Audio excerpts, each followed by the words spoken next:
Assalamualaikum warahmatullahi wabarakatuh. Perkenalkan, nama saya Junisa Terkasih dari jurusan Antropologi Sosial tahun 2020 kelas A. Dalam video ini saya akan membuat sebuah video yang berupa asal-usul kota Weleri, yang isinya mengenai asal-usulnya dan pelajaran apa yang bisa diambil dari hasil tersebut. Kota Weleri merupakan salah satu kecamatan di Kabupaten Kendal, Provinsi Jawa Tengah.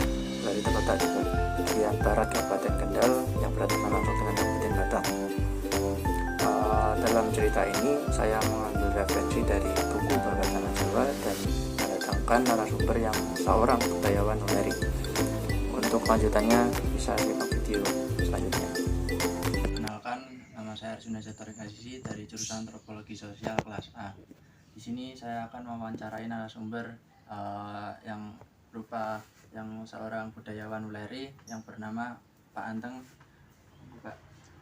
Jadi saya di sini mau bertanya mengenai asal-usul singkat dari kota Weleri. Di kesempatan waktu dipersilahkan. Pokoknya ini singkat saja, yang penting pokok-pokoknya aja ya. Ya. Dari permulaan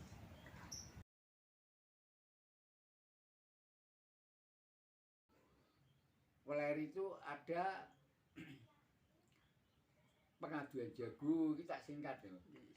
Yang pangeran yang dua orang rebutin itu loh, si Sri Padansari itu ceritanya gimana? Nah itu yang rebutan itu kan Pangeran Sambong ingin punya anak putri. Kalau sudah punya anak putri akan mengadakan aduan jago. Nah setelah mengadakan aduan jago terlaksana, itu namanya Retno Tumingal.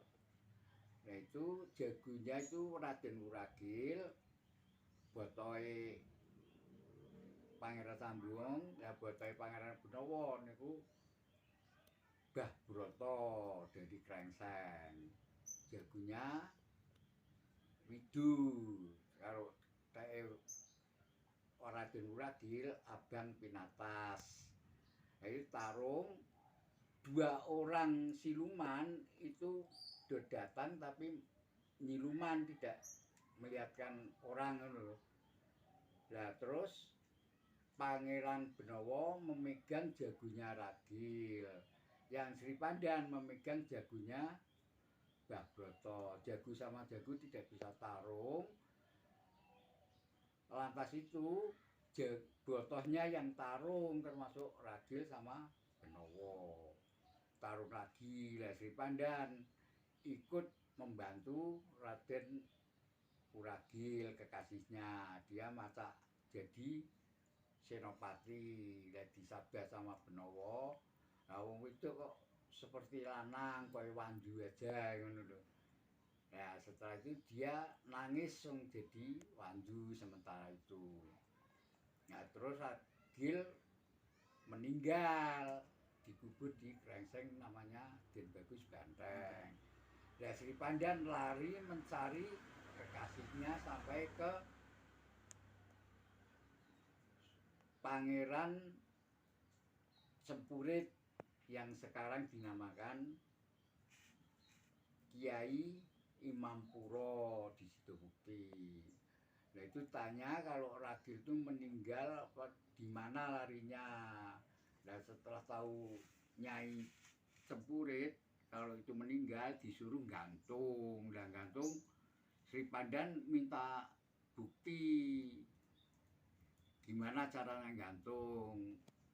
Dan Nyai Sempurit gantung nyuntoni apa adanya sampai meninggal. Nah meninggal situ rejane zaman dinamakan Sidomukti karena dia memuktikan Sri Pandan itu. Terus Pangeran Sempurit suruh pulang, ya pulang. Pangeran Sempurit itu ditanya mau mencari Raden Wuragil. Setelah itu terus Pangeran Sempurit mesusi. Raden Wuragil suruh mengikuti air hujan itu. Terus dia milih Rembes Mengisor, hilang semua. tapi tukul lagi di bawah, dinamakan besokor, itu dari kata rebes mengisor gitu. Terus ke Weleri, sampai ke Weleri dia mulai hilang di Weleri. Sing Kali Nah, Damar. ya di Kali Damar. Terus Putri Weleri disuruh di situ sampai sekarang. Jadi sampai sekarang Putri Weleri masih di situ. Nah, masih di situ, di tempatnya sebelah makam Weleri. Samping Hotel Damar Indah. Nah itu apa jenis pemandian itu dari kambangnya di dekat Hotel Damar Indah. Berarti niku cerita singkatnya asal mula Weleri. Weleri itu banyu air itu kan dilihat ini ngumpul mubeng seperti hilang di Weleri itu, dinamakan Weleri itu kan untuk pelayanan Sri Pandan itu sampai sekarang. Ya, berarti intinya dari air pesusuan itu berhenti Hilangnya di situ, hilangnya di Weleri, lalu dinamakan Weleri. Nah, dinamakan Weleri itu untuk pelayanan Sri Pandan sampai sekarang. Itu singkatnya. Ya. Gitu. Berarti cukup segitu ceritanya. Ya. Itu asal usul Weleri. nama Weleri. Ya. Kalau ada kekurangan ya minta maaf aja. Ya. Gitu. Terima kasih yang bisa saya sampaikan kepada Pak Anteng yang sudah menjadi narasumber saya dalam penelitian asal usul nama kota Weleri. Cukup sekian yang bisa saya sampaikan. Wassalamualaikum warahmatullahi wabarakatuh. Waalaikumsalam.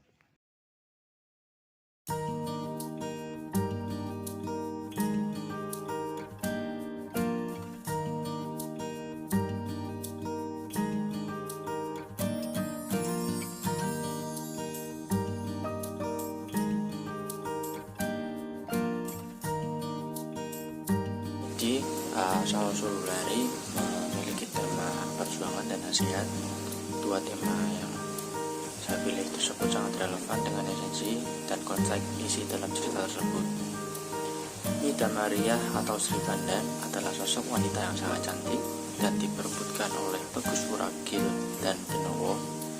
Jelas bahwa hati Nyai Maria lebih condong ke Bagus Wuragil karena dirinya menjadi rebutan dua tokoh yang sama-sama mengikut Pangeran Sambong.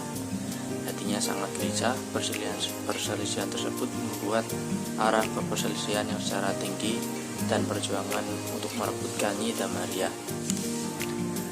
Namun perjuangan mereka harus menemui jalan yang susah karena Pangeran Sambong menasihati Nyi Wungu atau orang yang tinggal dengan Nida Maria, yaitu kalau Nida Maria ingin tenang dari perebutan dua orang yang sama-sama menjadi sahabatnya, lebih baik Nida Maria ke tempat Ki Ageng Sitomukti.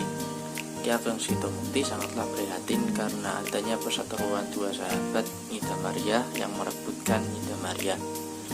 Oleh Ki Ageng Sitomukti, Nida Maria diperintahkan untuk mencuci beras atau mesusi, sebagaimana biasanya tempat mencuci beras itu dilakukan di sungai. Diberitahukan oleh Sitomukti bahwa ketika Nida Maria mencuci beras, maka telusurilah di mana letak berhentinya air persucian tersebut. Di tempat berakhirnya persucian itulah Nida Maria bisa hidup tenang dan tidak diganggu oleh siapapun. Dengan alur perjuangan serta nasihat yang saling berkolaborasi, hal tersebut memberikan esensi yang memberikan alur cerita yang dapat memberikan wawasan serta referensi yang selalu memiliki pesan moral yang dapat diambil oleh cerita tersebut. Cukup sekian yang bisa saya sampaikan, kurang lebihnya mohon maaf. Wassalamualaikum warahmatullahi wabarakatuh.